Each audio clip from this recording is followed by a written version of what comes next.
We were gods.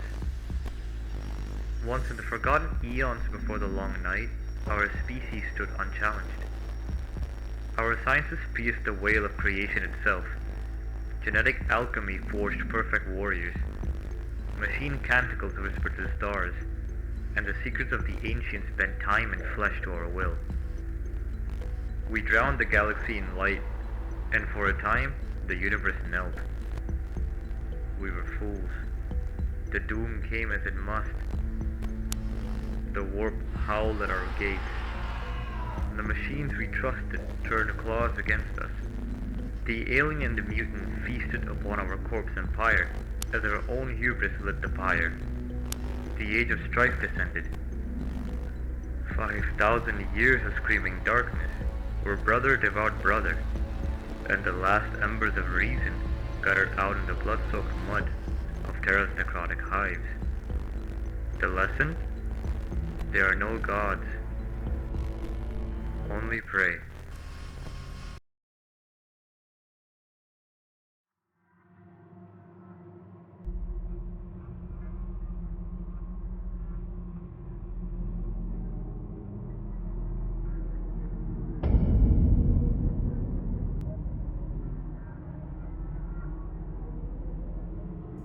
"30 millennia ago, humanity fled a dying Earth to conquer the stars. In their golden age, they wielded godlike technology, reshaping worlds, taming suns, and creating thinking machines. Everything was ruined. Humanity was stranded. Their empire, shattered by warp storms and civil war, was ripped apart. Hell. No other word could capture what unfolded next. For 5,000 years of darkness, called the Age of Strife, isolated human worlds descended into madness and war. Demonic horrors preyed on the weak through psychers, while alien empires exacted bloody vengeance. Terra itself became a radioactive battleground of warlords and mutants. Humanity teetered on extinction's brink. They were reduced to scattered bands of savages among the ruins of their former glory, but one hope remained. He wielded terrible power and waited in the shadows, gathering strength to save mankind. He would finally make his move. The Emperor would rise.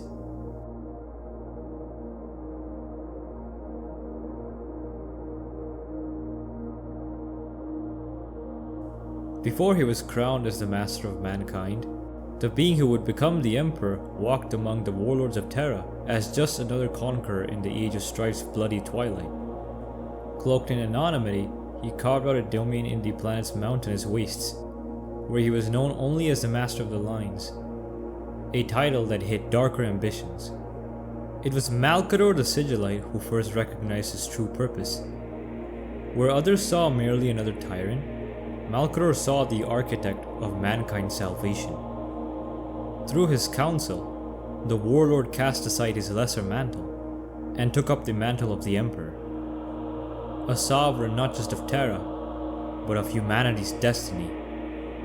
Even during then, his grand designs were in motion.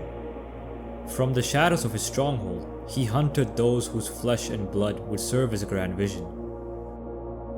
The Thunder Warriors would be his first legion, forged from stolen genetics and ruthless science. The bloody foundation of an empire yet unborn.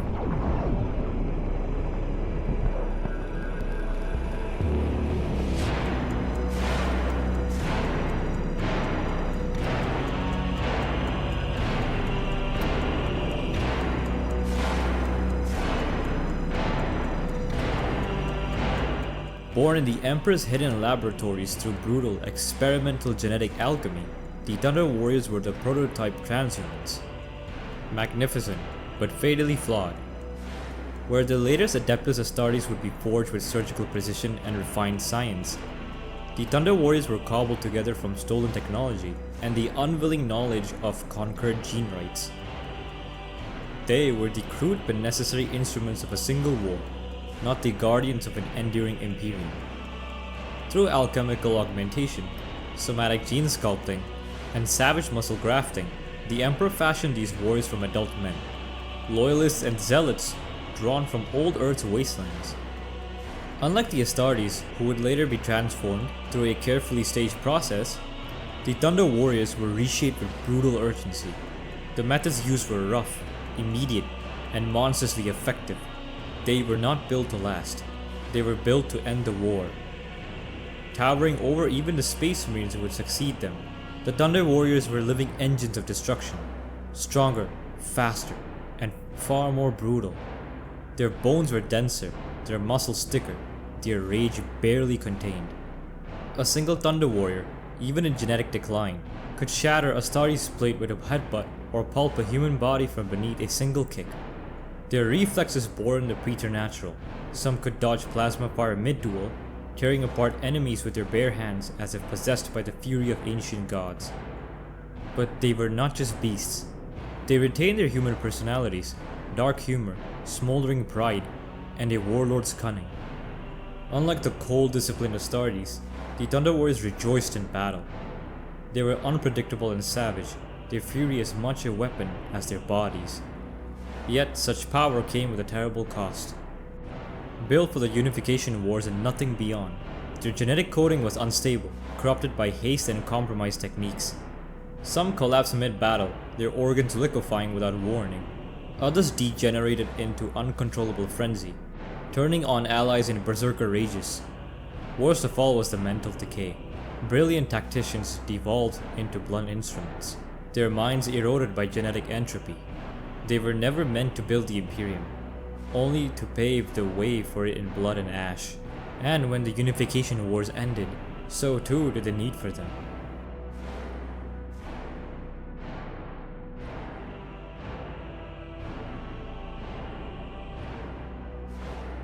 Like the Legiones Astartes who would one day succeed them, the Thunder Warriors, formerly known as the Legiones Categis, were divided into 20 immense military formations known as legions. Each legion was led by a commander bearing the title of Primarch, a name that would later be immortalized in a far more mythic form. However, unlike the demigod-like Primarchs of the Space Marines, the Thunder Warrior Primarchs were not genetically distinct or superior in form. They were simply the best among equals, master tacticians, peerless warriors, elevated by the Emperor for their battlefield prowess and commandability. These legions were not arbitrary in design. Each was organized around distinct tactical doctrines and battlefield roles, foreshadowing the specializations seen later in the Legiones Astartes. For example, the 4th Legion of the Thunder Warriors, known as the Iron Lords, was renowned for its expertise in siege warfare, a grim echo that would later be reflected in the 4th Legion of the Space Marines, the Iron Warriors. Such parallels suggest that the Emperor used the Thunder Warriors not only as a weapon of conquest, but as a proving ground for the greater designs of the Great Crusade to come.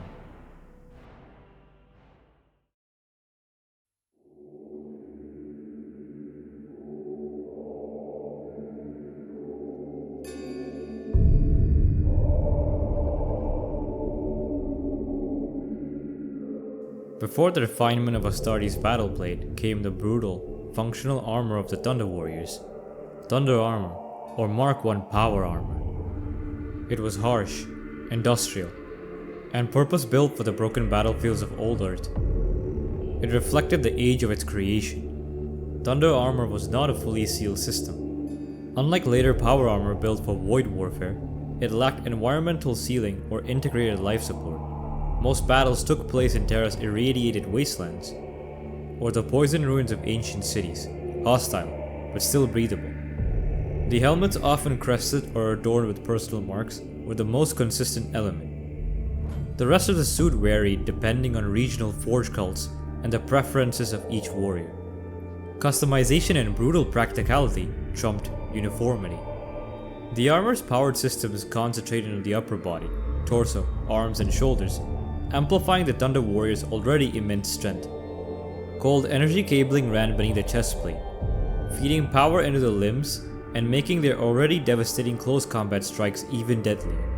These warriors were shock troops by design, meant to break enemy lines in physical, face-to-face annihilation. Their lower bodies were protected only by padded breeches and partial plating. The legs lacked full augmentation to maintain speed and mobility. A testament to the Thunder Warriors' immense strength to still carry all that weight and still fight well.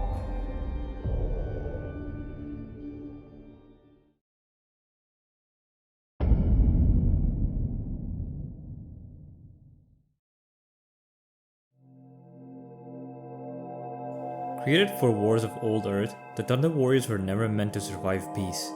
Genetically unstable and built only for war, they had no place in the Emperor's vision for the Imperium. First came silence. No reinforcements, no records. Then after the Battle of Unity, the Culling began. Custodians and prototype Astartes carried it out. Precise, loyal and merciless. Some Thunder Warriors resisted. Others already failing did not. Units vanished. Officers disappeared. A few escaped. The Imperium never hunted them.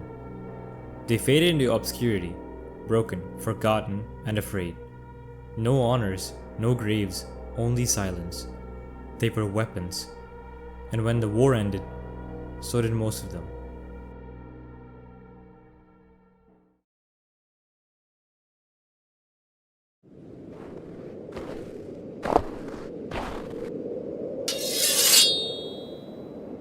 The mercy stroke, eh?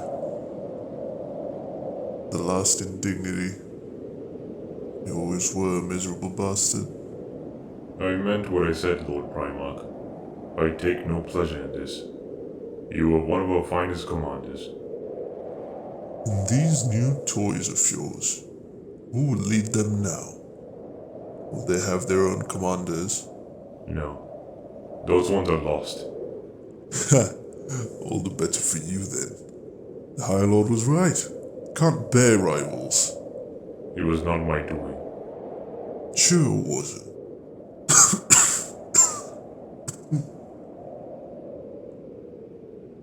You know, we were at Molansit, and I said I pitied you. I meant it. Not trying to goad you.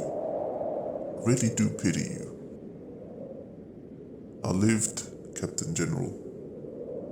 It was short. It was painful. But by the 9 hells, I lived. I'd rather have it this way than yours. No joy, no hate, no fear. Unbreakable without growth.